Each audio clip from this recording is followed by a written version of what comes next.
Alright, quick update. We're cleaning out these gutters today. We've got lots of grass growing in here. And if we look on the other side, facing that way, we have more stuff, including, unfortunately, a local resident who's no longer with us, but he's still here. So we're going to get that cleaned up today.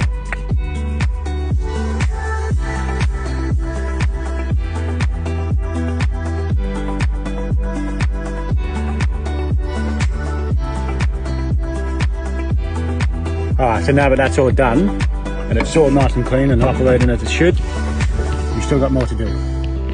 Now look out.